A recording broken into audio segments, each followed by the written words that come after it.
It is the first Friday of the high school football season, week one. Yes, no more week zero, week one. And our game of the week featuring AC Flora hosting the White Knoll Timberwolves. Battle of Forest Acres versus Red Bank. Former Gamecock Willie Alford, who had a stint at Newberry College as an assistant. Most recently he was Lakewood's head coach.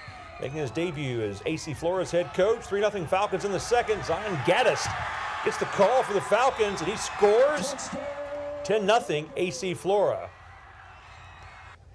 Falcon D pitching a shutout at that point. Caden Brown with the sack. Victor Floyd making his debut as White Knoll's head football coach, and he would watch his team finally get on the board. Braden Crest to Tyler Brown. Dangerous in space. Makes a few cuts here. And that is a 41-yard touchdown, 10-7. Flora up 3 at halftime. Third quarter. White Knoll deep in Flora territory on fourth down. Crest draws the defense one way, tosses it back across the grain to J.J. Keith, who will take it in, starts to cramp up, but it's 17-14. Flora up just 3. Fourth quarter, AC Flora with some insurance as Rick Scott dumps it off to Curtis Dason, who juggles it, gathers it in, a spin here, a power move there, and he is in for 6. 24-14 AC Flora, and the Falcons are 1-0 under Willie Alford. They win it 31-21 the final over White Knoll. Let's head to Rich Northeast. The Cavaliers facing the Vikings of Spring Valley. Zion Farmer to Jaden Moody. Nice pitching catch for the Cavaliers. But RNE is not done. Watch Isaiah Woods on the receiving end of this little pass here, and watch him go up and get it. And he's in for another score.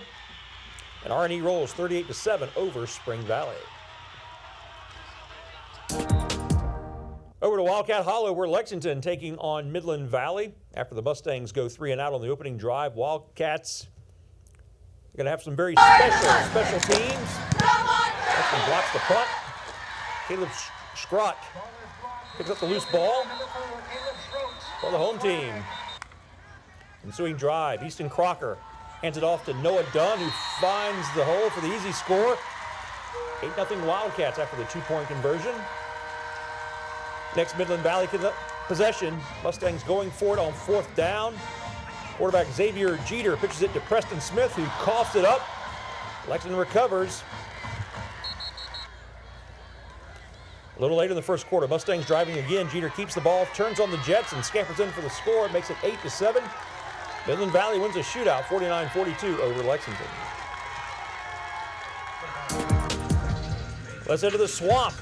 Cane Bay made the trip from the Low Country to take on the Gators of River Bluff.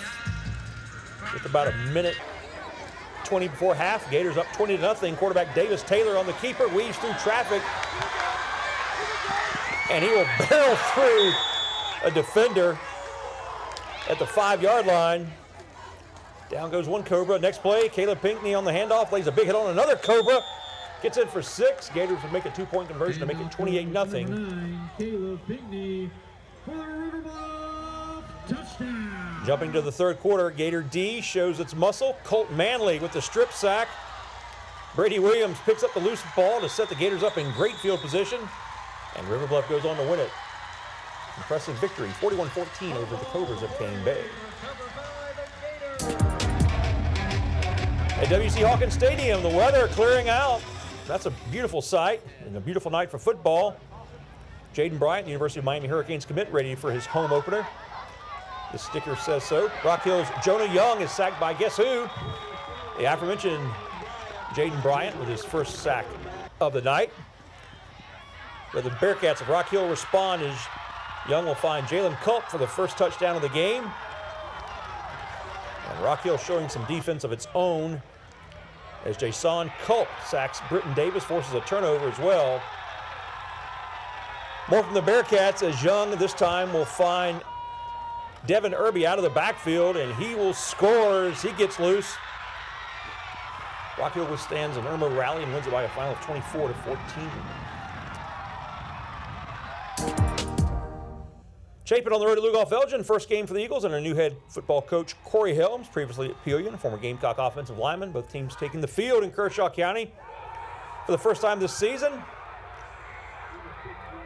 And LSU's, LE's Zach Williams has a pass that results in a pick six by Chapin cornerback Rory Dreer. Eagles are on the board. Lights go out for a brief moment, but play resumes. First play after the pick six, and Tion Fanning takes it to the house for Lugoff-Elgin. He was doing that for White Knoll last year. Ties the game at 7. Lugoff-Elgin wins it 41-25. A defensive battle just started at Airport High School. Eagles versus the Panthers. Pelion breaking in for the first score. Brady Cottingham weaving and dodging his way into the end zone. This is a game that got pushed back a little bit because of the weather. But they got it in. It's Airport's turn. Down to the goal line, Richard Harley diving up the middle. And the game is tied. I like the blue lights at the Eagles' nest. Coming out of halftime, Rico Crawford warming up on the sideline. Got to get loose, although on a human night like on this night, probably wasn't a major issue, but he's all warmed up, and he finds Xavion Williams on the deep ball, and he'll do the rest. And a little fun in the end zone. Pelion having a tough night of it over at Airport as the Eagles win it by a final 34-7. This game ended right around 11 o'clock, 11:10 or so. So they got it in as well in spite of the weather. And we're going to finish in Sumter. A 9:30 start after all the weather rolled through. They really had it kind of rough over in Sumter County, but the game was on. Wilson Hall taking on Orangeburg Prep. And the Barons with the running game. Opening drive, Nolan Gooch on the keeper picks up the first down yardage and then decides to pitch it late to Shep Vincent. And he gets it deep into Orangeburg Prep territory, and that leads to Gooch on the keeper in for the score, 6-0 Wilson Hall. Orangeburg Prep punting. The operation did not go as planned. Harris Huffman gets the sack and the safety, 8-0 Barons. Orangeburg Prep defense forces a turnover as Charlie Williams plays center field and gets the pick.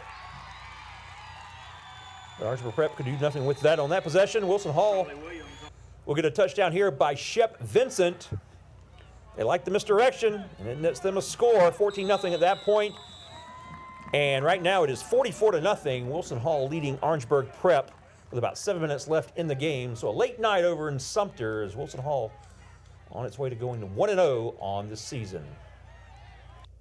And that's how we wrap up the Friday Night Blitz, Week 1. Stay with us. More sports coming up right after this.